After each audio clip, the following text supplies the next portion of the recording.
你是否也曾想过，为什么明明很优秀，却在爱情的路上总是跌跌撞撞？你总以为是缘分未到，但你有没有想过，你自己的房间或许已经悄悄给出了答案。她是一个光鲜亮丽的都市白领，在职场上雷厉风行，但她的房间却和她的外表截然相反。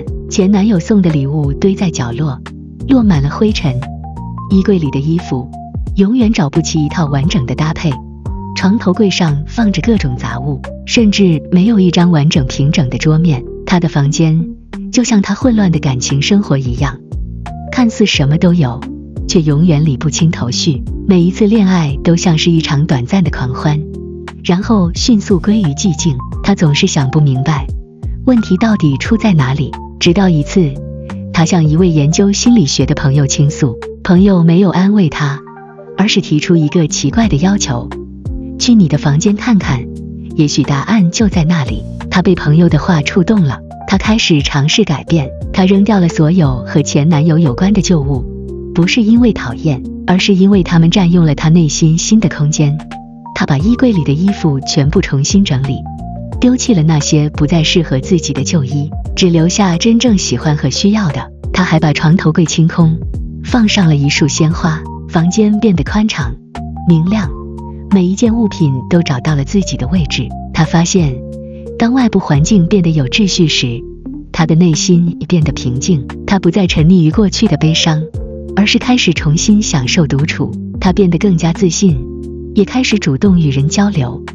身边的人都觉得她好像换了一个人。就在她感觉自己已经掌握了好风水的秘密时，她遇到了一个让她心动的男生。他提出想去他家看看。她有些犹豫，因为她知道自己虽然大扫除过，但书桌上还有一些凌乱的草稿，沙发上还搭着一件没来得及收的毛衣。但她这次没有像以前那样为了所谓的完美而撒谎，她决定坦然面对。男生走进她的房间，没有看到一个完美无瑕的样板间，他看到了她的书桌，看到她认真工作的痕迹，他看到了沙发上的毛衣，看到了她生活中的真实和烟火气。男生没有在意房间的不完美，反而微笑着对她说：我喜欢你房间的这种真实感。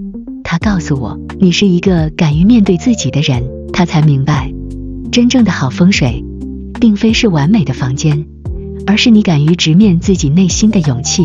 这个故事告诉我们，所谓的房间风水其实是一场与自己的对话。第一，清空杂物，不是为了取悦别人，而是为了腾出空间给新的可能。第二，房间的秩序是你内心世界的投影，当你整理好房间，你的内心也会随之平静。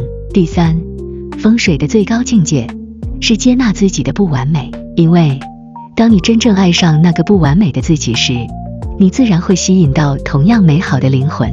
所以别再把希望寄托在虚无缥缈的风水上，从今天起，先爱上你自己的房间，也爱上房间里那个独一无二的自己。